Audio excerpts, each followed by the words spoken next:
마태복음 18장 10절에서 20절의 말씀을 봉독하겠습니다. 삼가 이 작은 자 중에 하나도 업신여기지 말라. 너희에게 말하노니 그들의 천사들이 하늘에서 하늘에 계신 내 아버지의 얼굴을 항상 배옵느니라. 너희 생각에는 어떠하냐? 만일 어떤 사람이 양 100마리가 있는데 그중 하나가 길을 잃었으면 그 아홉 마리를 산에 두고 가서 잃은 양을 찾지 않겠느냐?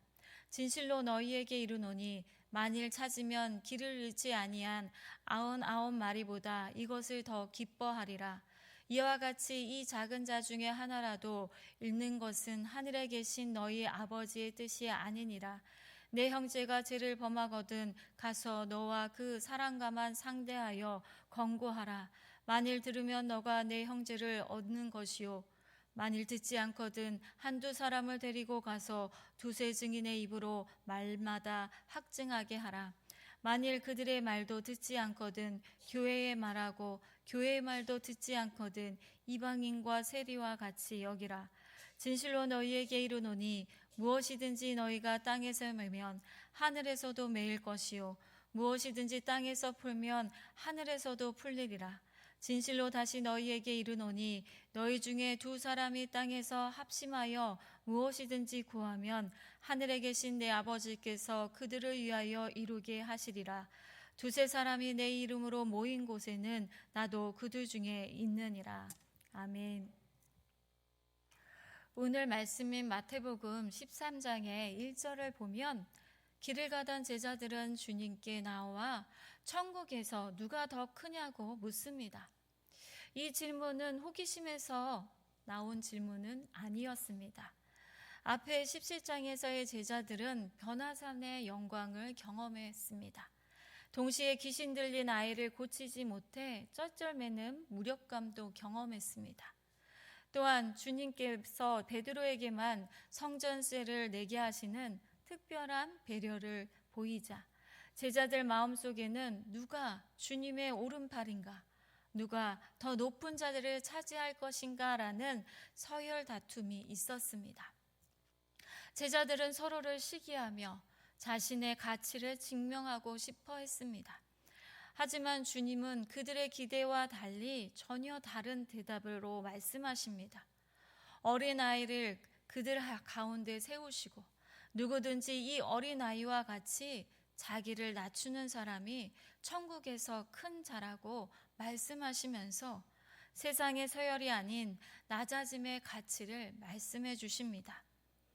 오늘의 이 말씀은 그 낮아짐의 마음이 어떻게 나타나야 하는지를 보여줍니다.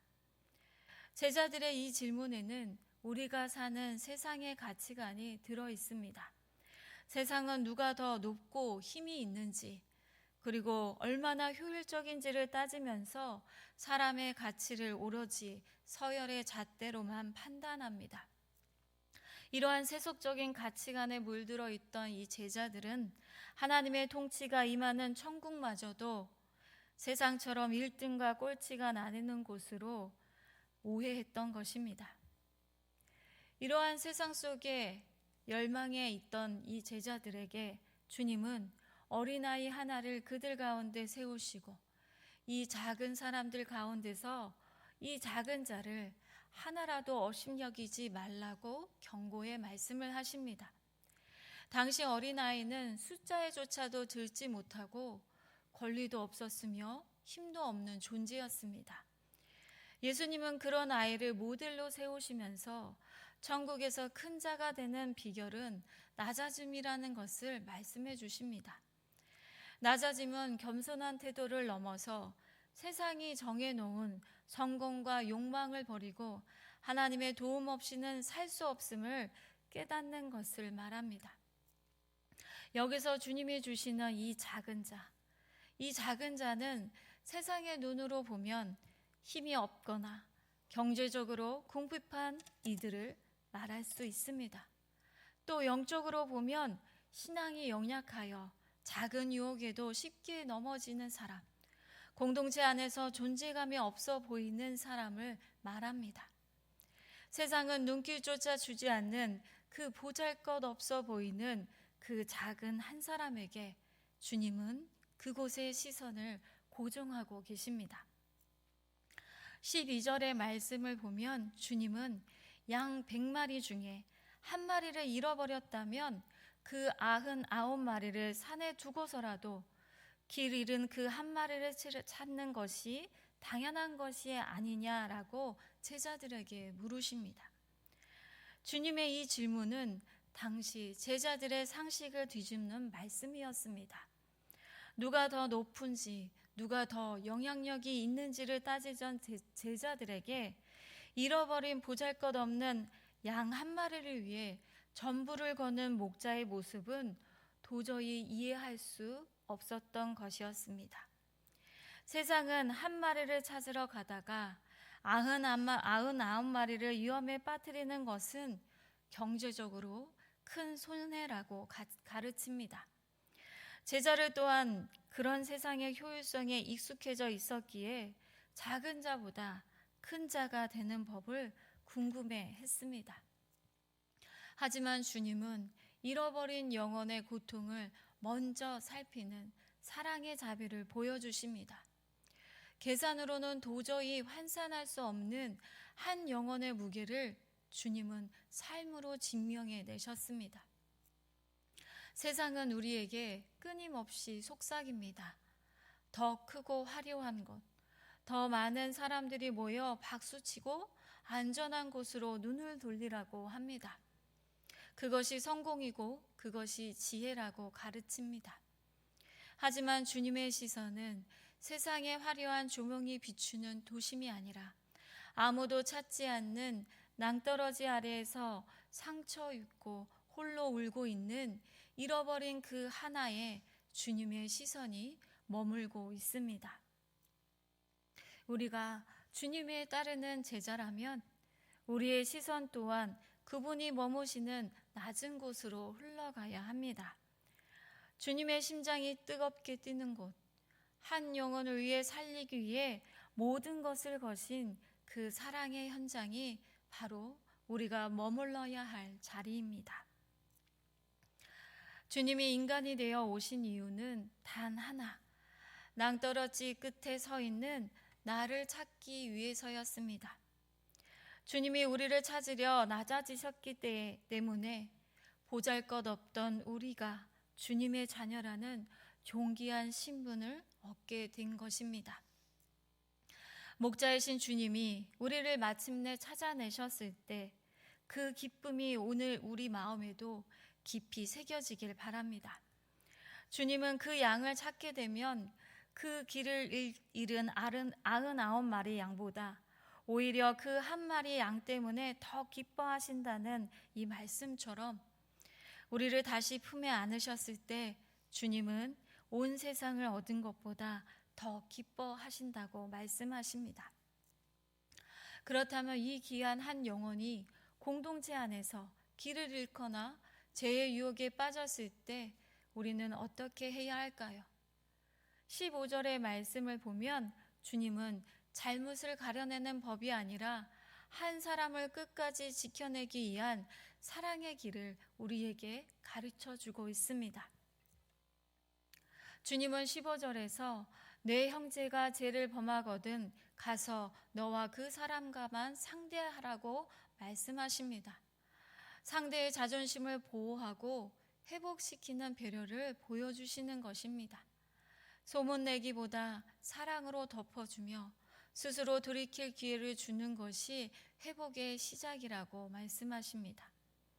만약 혼자의 힘으로 부족하다면 한두 사람을 데리고 가서 증인의 입으로 확증하라고 말씀하시는 것처럼 지혜로운 중저자들과 함께 다시 다가가야 한다고 말씀하십니다. 이는 죄를 추궁하기 위함이 아니라 개인의 감정적인 대립을 막고 공동체의 이름으로 더 객관적이고 신중한 사랑의 겉면을 더하기 위해서입니다. 나아가 주님은 개인과 소수의 노력으로도 마음의 문이 열리지 않을 때 17절의 말씀처럼 한 개인의 문제를 넘어 공동체 전체가 영적인 권위와 뜨거운 기도로 그를 함께 붙들어 주어야 한다고 말씀하십니다. 이는 그를 정죄함이 아니라 공동체의 모든 사랑을 기르는 영혼을 위해 돌아올 수 있도록 은혜의 울타리를 치는 것입니다. 많은 이들이 이러한 가정을 누군가를 정죄하고 또 차가운 절차로 오해하곤 합니다. 하지만 이것은 한 영혼을 어떻게든 살려내기 위한 주님의 사랑의 방법입니다. 이어서 이방인과 세리와 같이 여기라고 말씀을 우리에게 해주고 있습니다. 주님께서 친히 세리와 이방인의 친구가 되어주셨던 것처럼 자신의 힘으로는 일어설 수 없는 지체를 복음의 대상으로 여기라고 주님의 은혜가 임하도록 기다려주는 것입니다. 이어서 주님은 공동체에 소중한 약속을 주십니다. 18절의 말씀을 보면 무엇이든지 너희가 땅에서 매이면 하늘에서도 매일 것이요 무엇이든지 땅에서 풀리면 하늘에서도 풀리리라고 말씀하십니다. 교회가 사람들의 모임을 넘어 이 땅에서 하나님의 사랑을 전하고 그리스도의 살아계심을 증명하는 거룩한 통로여야 함을 가르쳐주고 있습니다. 우리가 한 영혼을 끝까지 책임지고 사랑으로 품기로 결정할 때 은혜의 문을 열어주십니다. 또한 우리가 공동체 안에서 깨어진 관계를 풀고 화해할 때 용서와 회복을 주십니다. 주님은 두세 사람이 내 이름으로 모이는 자리에서 나도 그들 중에서 있다라고 약속해 주셨습니다. 나를 위해 기도하는 형제가 있고 우리 사이에 주님이 계시다는 사실만으로도 낙심한 영혼은 다시 일어설 수 있는 소망을 얻게 됩니다. 우리가 함께 그분의 이름을 부를 때 주님은 우리 사이에 깨어진 틈을 메우시고 평강으로 우리를 다시 하나 되게 하십니다. 공동체가 한 마음으로 드리는 이 합심 기도는 죄의 사슬을 끊어내고 하나님의 풍성한 은혜를 이 땅으로 흐르게 하는 복된 통로가 됩니다. 혼자서는 도저히 감당하기 어려운 삶의 무게와 죄의 짐이라 할지라도 주님의 이름으로 모인 그 거룩한 자리에서 우리가 서로를 위해 기도할 때 회복은 시작됩니다. 사랑하는 성도 여러분, 우리가 믿는 하나님은 99마리의 안락함보다 길을 잃고 벼랑 끝에 떨고 있는 그 한 사람의 안부를 물으시는 분입니다. 그리고 주님은 그 길 잃은 영혼을 되찾기 위해 친히 십자가라는 가장 낮은 곳까지 내려오셨습니다. 그분의 낮아지심이 있었기에 오늘 우리가 이 자리에 존귀한 자로 서 있을 수 있는 것입니다. 우리를 찾아내신 주님의 그 간절한 발걸음이 이제는 저와 여러분의 발걸음이 되기를 소망합니다. 세상이 포기한 한 사람을 우리가 끝까지 품어낼 때 우리 가운데 계신 주님께서 내가 너희와 함께 있다 말씀하시며 참된 회복을 열어주실 것입니다. 한 영혼을 향한 목자의 마음이 삶의 자리에 가득하여 주님의 기쁨이 되는 우리가 되기를 주님의 이름으로 축복합니다. 기도하겠습니다. 사랑의 하나님, 아무 자격도 없는 저희를 포기하지 않으시고 품어주신 주님의 은혜에 감사드립니다. 주님, 형제의 연약한 허물을 보기보다 먼저 주님을 바라보고 기도하는 우리가 되게 하옵소서. 비난하려는 마음은 십자가에 내려놓게 하시고 믿어주며 기다려주는 인내를 허락하여 주옵소서. 우리의 공동체가 서로를 붙들어주는 든든한 은혜의 울타리가 되게 하옵소서. 서로를 위해 한 마음으로 기도할 때 주님의 자비가 강물처럼 흐르게 하시고 깨어진 관계가 회복되게 하옵소서. 우리 안에만 머무는 믿음에 만족하지 않게 하시고 목자의 마음으로 먼저 손을 내미는 화해의 통로가 되게 하시어 사랑의 발걸음이 되게 하옵소서. 오늘도 주님의 이름을 붙들고 고통 가운데 아픔 가운데 있는 성도들을 위하여 기도합니다. 육신의 질병과 마음의 상처로 고통받는 성도들을 주님의 위로와 치유의 손길로 더하여 주시고 사랑으로 품어 주옵소서.